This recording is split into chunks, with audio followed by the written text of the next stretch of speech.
to start with lesson 1, and we're going to recap what I did there.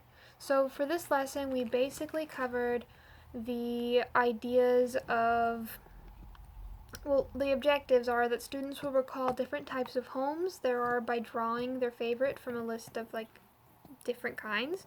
And then they will also identify what makes up a building by completing a chart that compares buildings to people.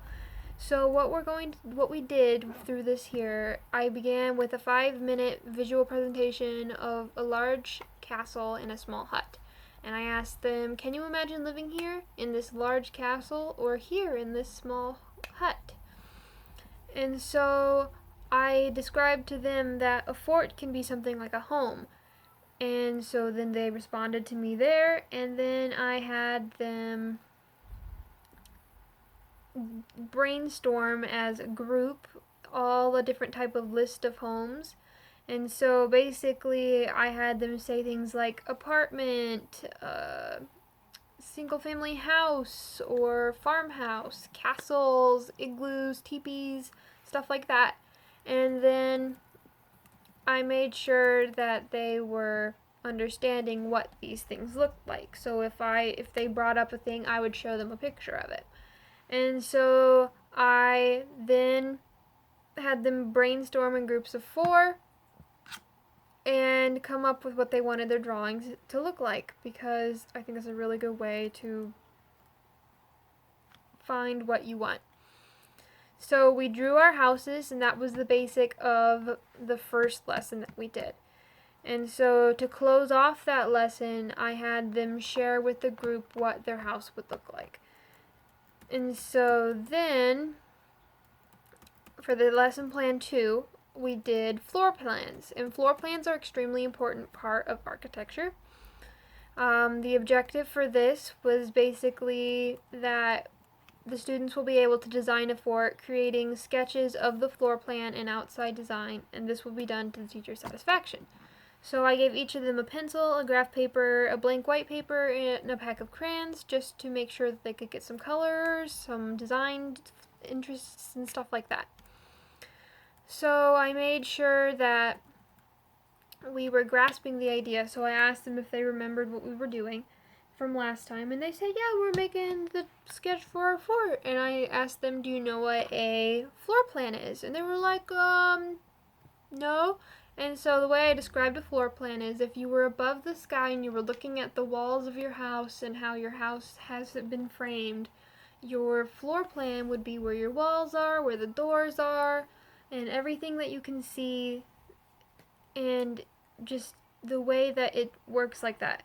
And so what I did for our main activity is that I told them to draw a picture of their fort, and to do so they need to spend a minute thinking about the rooms in their fort. So I asked them where they spend their most time, where do they consider their favorite room, and so I told them that that's considered the center.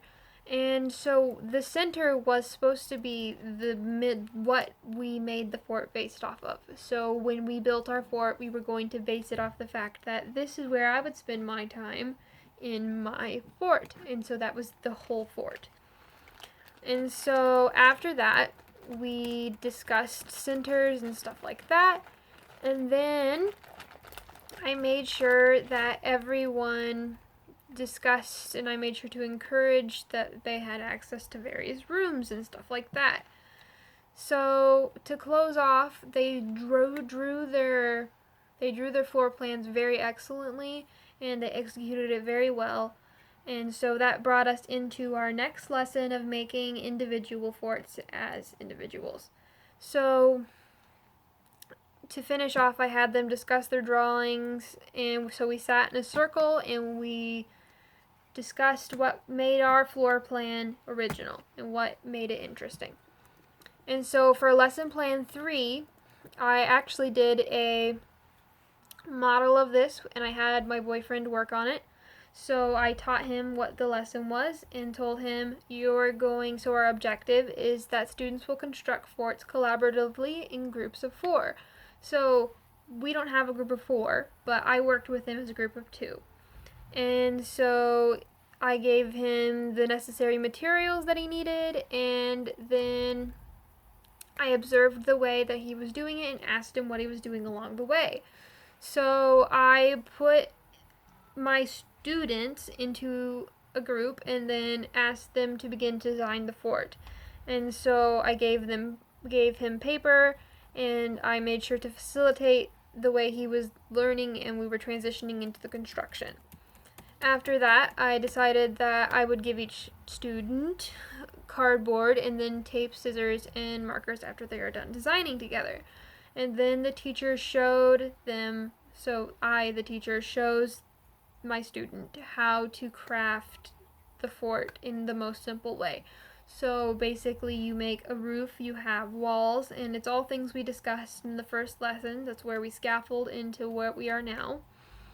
And then that would be the basic of this one. We would complete our forts and we would decorate them with scissors. Not scissors. We don't decorate with scissors. We decorate with markers. But hand me the fort. We created this fort that's a very interesting design. And so I've got a little house on top, and we've got like a drawbridge down here.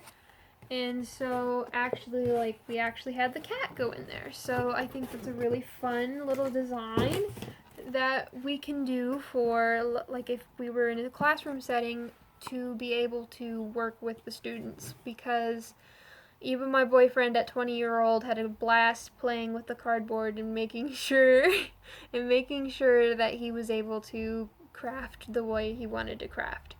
And so that's how this lesson would go along. And so then I would have my student share about their artwork. So my student is right here, and we're going to ask him a couple questions. So how was building this fort to you? Like, what would you consider your experience for building this fort? I found it fairly enjoyable because it's not every day you get for most people, it's not every day you get to build something out of, whatever you have around the house, in this case cardboard and tape. And it was just fun to take different pieces and just kind of see how they would fit together. I like how the main piece I used for the entire house ended up being 3 of my 4 walls, my drawbridge, and 2 little slits for windows, and it just came together nicely. I mean, that's how we creatively think about things. So thank you for sharing. You're welcome. And so to conclude, that would be lesson 3. And that's how we would get through all the way to the end of this lesson. So thank you all for listening to my spiel, and have a good rest of your day.